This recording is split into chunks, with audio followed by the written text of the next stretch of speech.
Hello everyone, I'm Cédric Tano, and I'm very pleased to share with you this 5-minute presentation. The topic of this session is the right material for the right application. Let's go! I would like to start with a question. Did some of you try to cook a beef rib in a microwave oven or a cake on a barbecue? You probably got the result, but for sure, a poor one. Microwave and barbecue are of course efficient devices, but according to the need, the application I would say, they could be not appropriate. When you focus on materials, the problem is the same. We have to combine materials, for example resins, fibers, or metals, and processes, for example infusion or additive manufacturing. That combination has to fit as much as possible with your need, the application. Regarding the application targeted, many parameters have to be taken into account, as for example preforming, curing, geometry, customer environments, and many others. These parameters are themselves too wide, and we need to go deeper into the definition of the need in order to really find the most accurate parameter. That's why we need to learn more from you about the conditions of use of our tooling. If we look at curing or geometry constraints, here are some of the specific important information that may have an impact on the final design and function of the tooling. For example, self-fitted as presented by my colleague Frank Boursier in another session, or collapsible tooling presented by my colleague Urinary. Regarding applications and parameters of interest, as I said before, we have to combine materials and processes that fit as much as possible with your needs.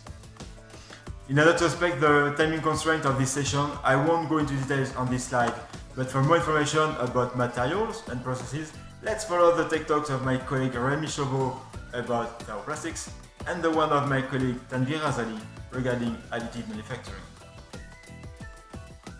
For sure, it's always a question of compromise between different parameters. We can mention among others cost, lifetime, weight, for example. And we have to choose according to the most critical one for your specific needs.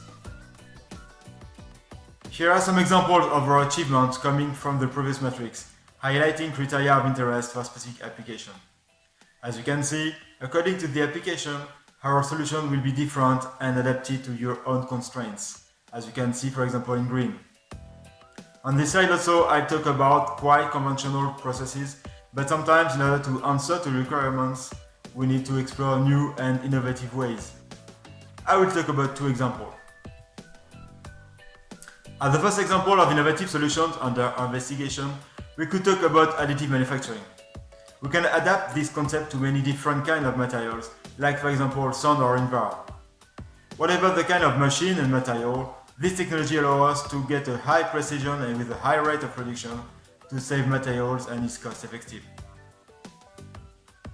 The second example I would just like to mention is related to the use of new resins as benzoxacin that allow us to increase the lifetime of tooling. As we are talking about innovation, let me tell you a few words about the story of the first bridge on the Mississippi, built by George Eads. George Eads was the engineer in charge of the construction of this bridge. And for this bridge, he used steel, which was the new material for this kind of application. With his team, he faced many challenges during this construction and has to find solutions in order to fix issues. But he succeeded, and the bridge is still there. It's now time to conclude. As I told you many times during this presentation, the success depends on the right combination of materials and processes in order to obtain the expected results. In this presentation, I presented some risk solutions, conventional and innovative ones, but maybe for your own need, other compositions have to be set up. We are at your disposal to deal with any risk type. Thank you for your attention.